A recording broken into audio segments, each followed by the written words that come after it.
राम राम बोल बाबू मतलब वो हो कि यार आदमी गड़बड़ है। जान की पार्टी को राज हो कि बेटे कोई आदमी जय श्री राम बोलते हुए तो बिना यार आंखें काट देखवा लग जाता और माना तुमको सही बात है मोड़ा का नाम बोल रहे हो। देखो साहब हमारे एमएलए साहब बताए हो कि मैं 1.5 महीना पश्चिम बंगाल में आया। तो पश्चिम बंगाल में जय श्री राम 2-4 दिन के अंदर अंदर तो भी कोई मुकदमा लाग जातो या बीबी कोई अंधारा में पिटाई कर जातो या बी के साथ में गड़बड़ हो जाती। तो आपा तो राजस्थान में हाँ और ये हालत बंगाल में थी, इसलिए बंगाल में सत्ता परिवर्तन हुआ क्योंकि जब चुनाव का समय आया तो वोट की चोट से बंगाल की जनता ने ये बताने का काम किया कि बंगाल नहीं, कश्मीर नहीं, हिमाचल नहीं, राजस्थान नहीं, दूर सुदूर केरल, गोवा, इस हिंदुस्तान की जितनी भी जमीन है, जो धरती है, वो सब प्रभु श्री राम की है। राम इस देश की पहचान है, राम इस देश का मान है, राम इस देश का सम्मान है, राम हम सब के पूर्वज है। राम किसी पूजा पद्धति से बंधा हुआ नाम नहीं है, राम किसी धर्म से बंधा हुआ नाम नहीं है। राम भारत की जीवन पद्धति है, राम भारत का आदर्श है, राम इस भारत का संस्कार है और राम आपका और हमारा पूर्वज है। इसलिए इस देश पर तो वही राज करेगा जो राम का नाम लेगा। और इसलिए मेरा आप सबसे आग्रह है कि ये तो राजस्थान है, तो आप और हम सब राम का नाम लेंगे तो मजा नहीं आएगा।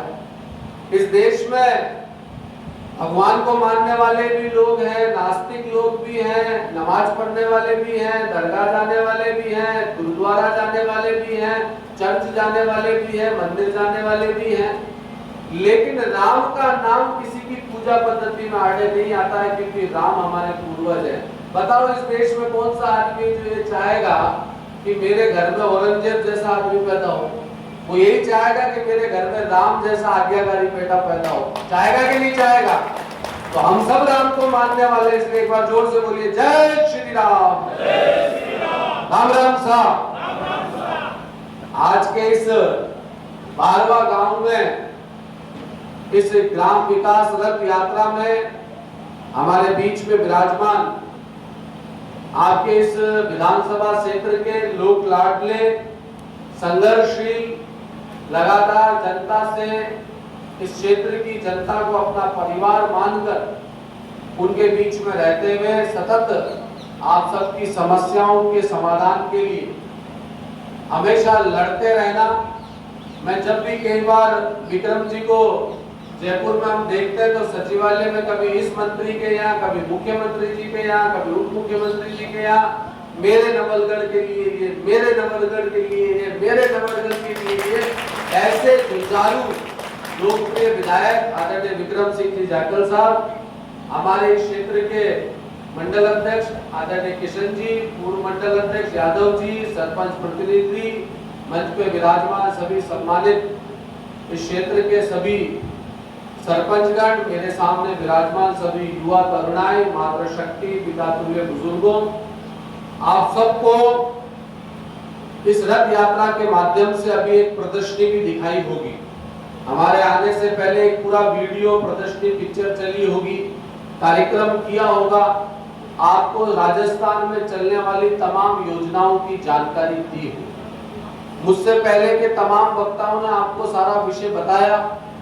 राजस्थान में किस तरह के हालात हैं, किस तरीके से राजस्थान की भजनलाल जी की सरकार इस राजस्थान प्रदेश को एक अग्रणी प्रदेश बनाने की दिशा में काम कर रही है, ये सारी बातें आदरणीय एमएलए साहब ने आपको बताई। बंधुओं, मैं उन सब बातों को ना दोहराते हुए और ना ही भाषण देने की बजाय मैं 2-3 सहजता पूर्वक बातें आपसे करना चाहता हूँ, क्योंकि वो सारी बातें एमएलए साहब ने बताई, उन्हीं की बातों को जोड़ते हुए बोलूंगा।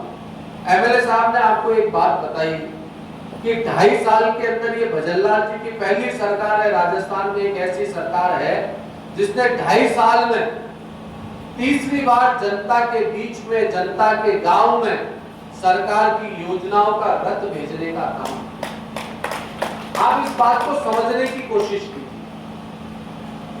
समाज में हम एक गांव के अंदर रहते हैं, किसी गांव के अंदर कोई परिवार, संस्कार युक्त परिवार, पढ़ा लिखा परिवार होता है, तो हम ये कहते हैं कि बहुत बढ़िया परिवार है, साहब बहुत अच्छा परिवार है, पढ़ा लिखा परिवार है, शिक्षित परिवार है, बड़े बूढ़ों का मान सम्मान रखने वाला परिवार है। हम उस परिवार की इज्जत करते हैं, उस परिवार की तारीफ करते हैं। तो इस देश के अंदर लोकतंत्र में जनता वोट देकर चुनाव जिताती है, सरकार बनाती है। तो जिस प्रकार गांव के अंदर एक पढ़ा लिखा शिक्षित मर्यादित परिवार होता है, उसका सब सम्मान करते हैं, तो उसी प्रकार हर प्रदेश के अंदर सरकार उस प्रदेश की जनता की मुखिया होती है, उसकी गार्जियन होती है। और जनता को वोट देने का अधिकार इसलिए दिया जाता है कि वो जनता ऐसी सरकार का चुनाव करे जो इस प्रदेश में रहने वाली जनता को मूलभूत आवश्यकताओं की पूर्ति करे,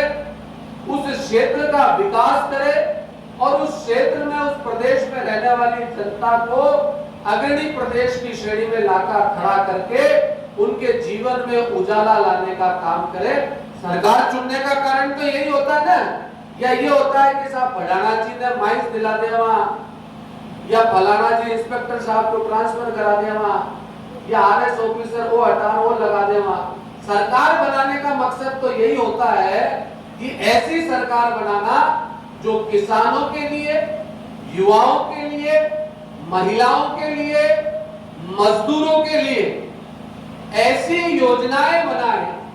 जिन योजनाओं का ज्यादा से ज्यादा उस प्रदेश का किसान, उस प्रदेश का युवा, उस प्रदेश का मजदूर और उस प्रदेश की मातृ शक्ति उसका लाभ ले सके और उसका लाभ लेकर वो अपने जीवन में प्रगति कर एक सुखी और संपन्न जीवन जी सके।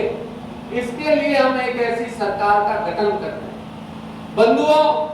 भजनलाल जी शर्मा साहब की सरकार को 2.5 वर्ष हो गए। पिछले 2.5 वर्षों को अगर हम देखते हैं तो जैसा जाखल साहब ने कहा कि ये तीसरी बार रथ आपके बीच में आया है। जब कोई सरकार तीसरी बार मात्र 2.5 साल में जनता के बीच में सरकार की योजनाओं का रथ और सरकार के कर्मचारियों को पाबंद कर गांव में भेजने की मंशा रखती है, गतिविधियां इस प्रकार की करती है, तो उसके पीछे सरकार की मंशा सरकार का प्रचार करना नहीं, आम लोगों के जीवन में अंतिम छोर पर बैठा हुआ व्यक्ति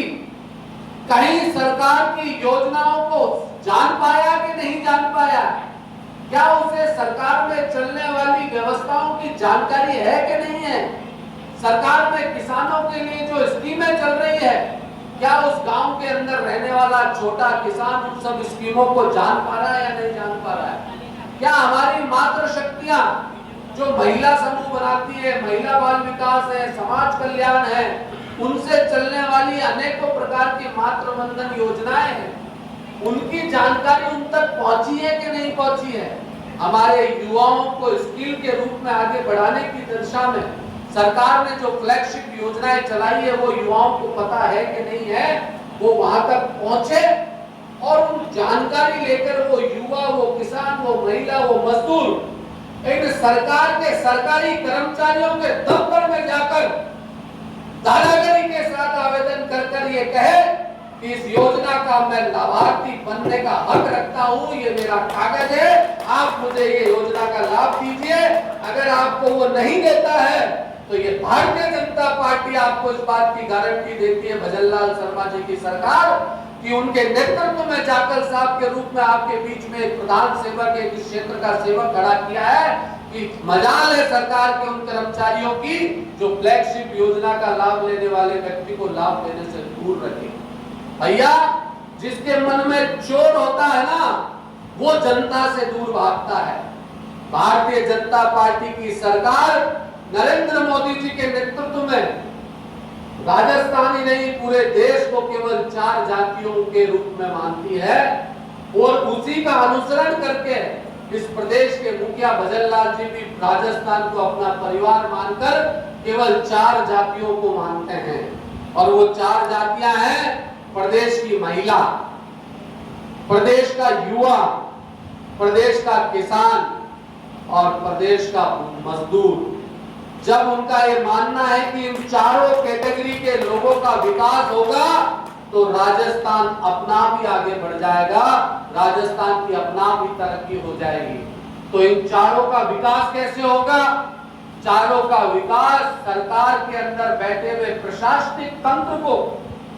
नीचे तक पहुंचाकर, सरकार की फ्लैगशिप योजनाओं को नीचे तक